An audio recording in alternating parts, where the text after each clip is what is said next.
Hello everyone. आज मैं आप सभी के साथ तुलसी के पौधे की अच्छी ग्रोथ या उसको घना बनाने के लिए वो आप इसको कैसे बुशी बनाएं। बुशी प्लांट मतलब उसमें बहुत सारी ब्रांचेस होनी चाहिए। जब आपके एक पौधे में बहुत सारी ब्रांचेस होंगी तो आपका पौधा घना होगा। तो इसके लिए आपको क्या केयर टिप्स फॉलो करनी चाहिए, इसके साथ साथ इसकी अच्छी ग्रोथ के लिए आपको खाद वगैरह क्या यूज़ करना चाहिए वो मैं आपके साथ शेयर करने जा रही हूँ। उससे पहले आप इन पौधों को देखिए, ये मेरे नेबर्स में हैं, वो बाहर जा रहे हैं तो मेरे पास रख गए अपने पौधे। और ये पौध भी वो ये मुझसे ही ले गए थे।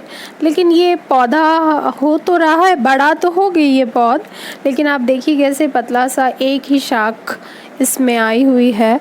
तो ये अच्छा नहीं लगता है देखने में। अगर ये बुशी ना हो तो इसे बुशी बनाने के लिए आपको क्या करना चाहिए। अब आप सोच रहे होंगे कि वो मेरा चैनल एक्चुअली वो यूट्यूब्स वगैरह चलाते नहीं हैं, तो और मैंने उनसे बोला भी नहीं है, तो उन्हें मेरी केयर टिप्स के बारे में पता नहीं है।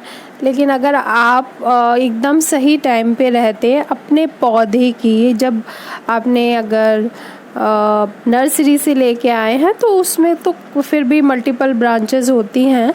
लेकिन क्योंकि ये मेरे घर से पौध ले गई थी, तो जैसे ही छोटे छोटे पौध ले गए थे तो वो सिंगल ब्रांचेस ही थी, तो वो वैसे ही ले गई थी। तो जैसे ही आप उस पौध को ले जाके अपने पॉट में लगाते हैं, उसके बाद उस समय अगर आप स्टार्टिंग में इनके ब्रांचेस में हल्की सी पिंचिंग कर दें ऊपर से, तभी ये उसमें इस तरह से देखिए मल्टीपल ब्रांचेस आएंगी।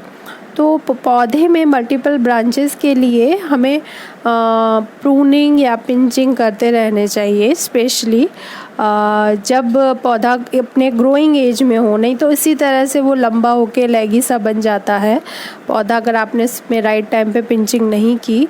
तो मैं टाइम टू टाइम पे इस तरह से, इसमें जब मुझे छोटा था उस समय तो मैंने पिंचिंग की ही थी, लेकिन अभी भी मैं जैसे ही इसमें स्पेशली क्योंकि अब इसमें ये मंजरी बनने लगी हैं तो मैं इसे कट करती रहती हूँ, जिससे क्या होगा, अब इसमें और ज़्यादा ब्रांचेस आएंगी और मेरा पौधा घना बन जाएगा।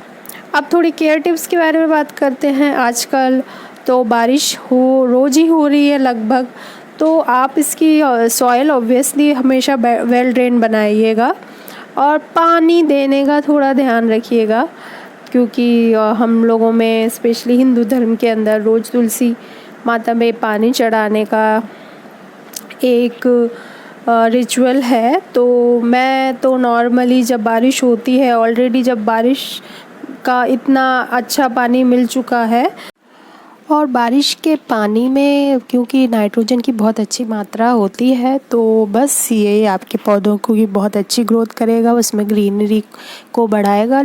अगर आपका पौधा कहीं ऐसी जगह रखा है जहाँ डायरेक्ट बारिश इससे नहीं मिलती हो, तो आप रेन वाटर कलेक्ट करके भी उसे दे सकते हैं। तो मैं पानी जस्ट जैसे हम भगवान को निवेदन करते हैं, बस आप सामने रख के निवेदन, हाथ जोड़ के निवेदन कर सकते हैं। और जैसे आप भगवान को चढ़ाए पानी अगर आप पी लेते हैं तो उसे पी लीजिए, या फिर अपने गार्डन के किसी दूसरे प्लांट में या ऐसे ज़मीन में भी डाल सकते हैं। तुलसी की सॉइल एकदम वेल ड्रेन बनाइएगा। और कोशिश, मैं तो नॉर्मली ऐसे पौधों में कभी भी कोकोपीट ऐड नहीं करती हूँ जो परमानेंट होते हैं।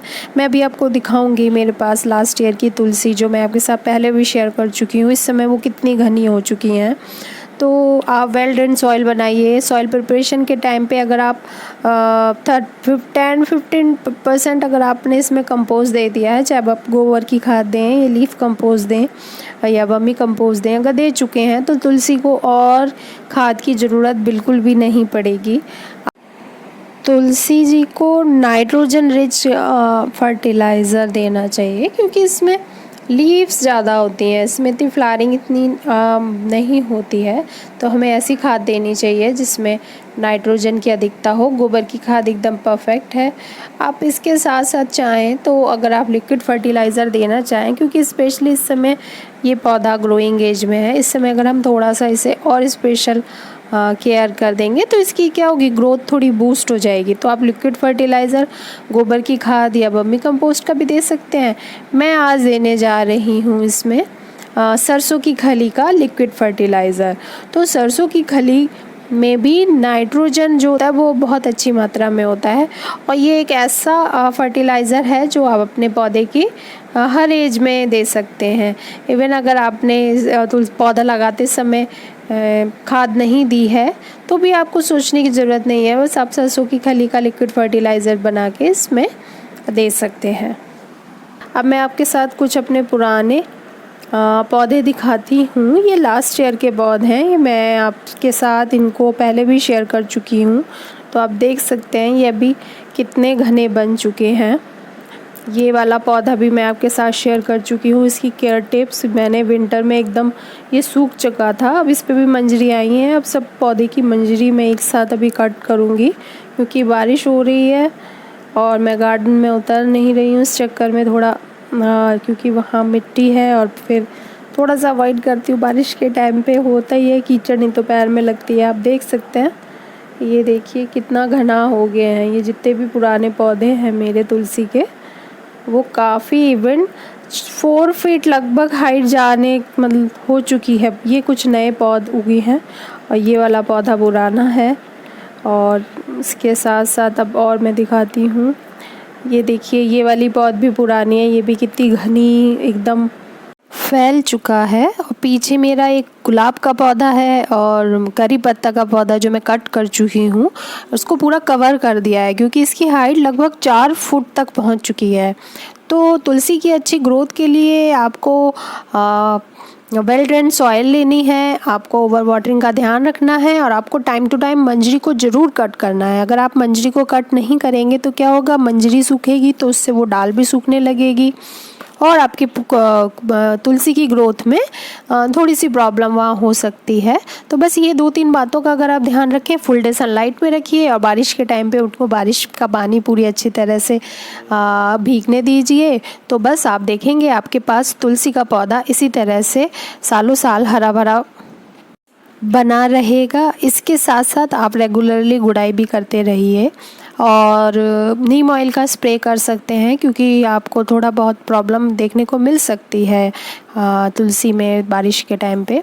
अगर इस तरह से कुछ इन्फेस्टेशन दिखें तो अगर नीम ऑयल ना हो तो आप सिंपली सिरके को डाइल्यूट करके 1 लीटर पानी में 1 चम्मच देके उसे एज ए प्रिकॉशनरी कभी कभार स्प्रे कर सकते हैं अपनी तुलसी पे उसको इन्फेस्टेशन से रोकने के लिए।